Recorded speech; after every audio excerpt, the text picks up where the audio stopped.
စိတ်လှုပ်ရှားမှုကတော့အမှန်တိုင်းပြောရမယ်ဆိုရင်တော့ကိုမျောတော့မမျောလင့်ရဲဘူးပေါ့နော်ဒါပေမဲ့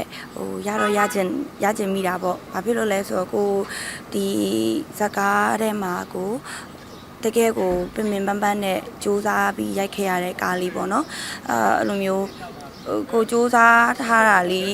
အမှတ်တရလေးတော့အများကြီးရှိတာပေါ့မနဲ့မိုးလင်းမိုးချုပ်ဒီစိတ်နဲ့စားလက်ဒီစိတ်သွားလက်ဒီစိတ်နဲ့တစ်ချိန်လုံးရိုက်ကွင်းပေါ်မှာငိုပြီးတော့ဒီပင်ပန်းပန်းတရုပ်ဆောင်ခဲ့ရတဲ့ကားလေးပေါ့နော်ကိုဘွားမှာအမှတ်တရလည်းဖြစ်ခဲ့တဲ့ဇက်ကားလေးဆိုတော့ဒါဘယ်လိုခေါ်မလဲအမှတ်တရလေးတော့ဖြစ်ချင်တာပေါ့နော်ပြီးတော့အတိမတ်ပြူတာလေးလည်းဖြစ်ချင်တာပေါ့မြတ်သူဘလို့ပဲကောင်းကောင်းမတ်တက်မုံမကြော်နိုင်ဘူးဒါဆိုမတ်တက်မုံအရန်ကောင်းတယ်မြတ်သူမြင်နေပြောတယ်ဒါအခုဒီမှာမဟုတ်ဘူး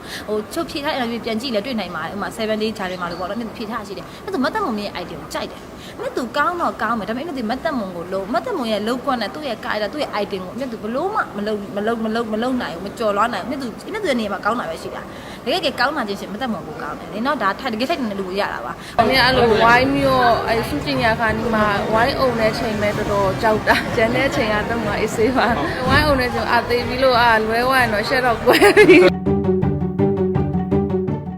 ။ Academy ရရင်ပေါင်းဝင်ပြီလား။ Academy ဆိုတာကဘယ်လိုပေးတာလဲ။အမှတ်ရှင်းကတော့3,500ပေးရင်ကြည့်လို့ရတယ်တဲ့။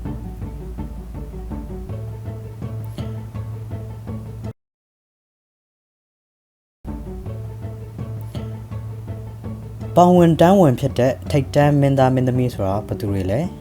ဘာကိုကြည့်ပြီးဆုံးဖြတ်တာလဲအကယ်ဒမီရမှထိတ်တန်းမင်းသမီးဖြစ်တာလားအကယ်ဒမီမရရင်ရောထိတ်တန်းမင်းသမီးမဖြစ်နိုင်ဘူးလား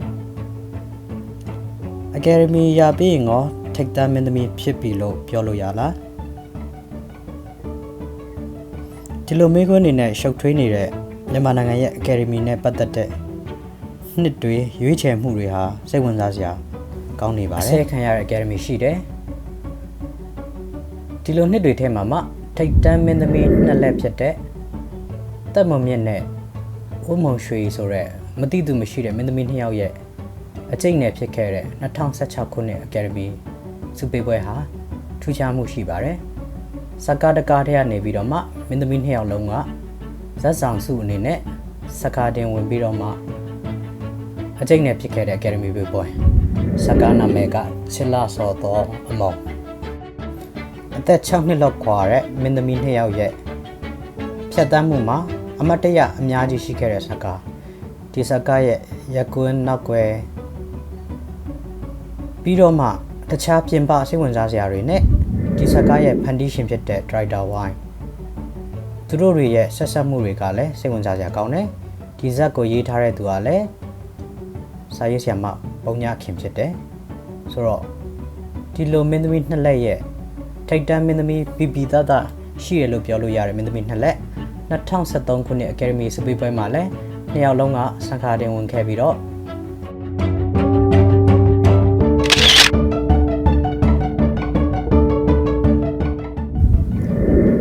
2014-2015ခုနှစ်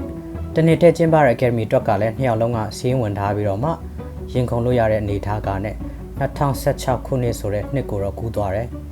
ဒီပွဲမှာမင်းသမီးတက်မွန်မြစ်က Academy ဆုရရှိသွားခဲ့တယ်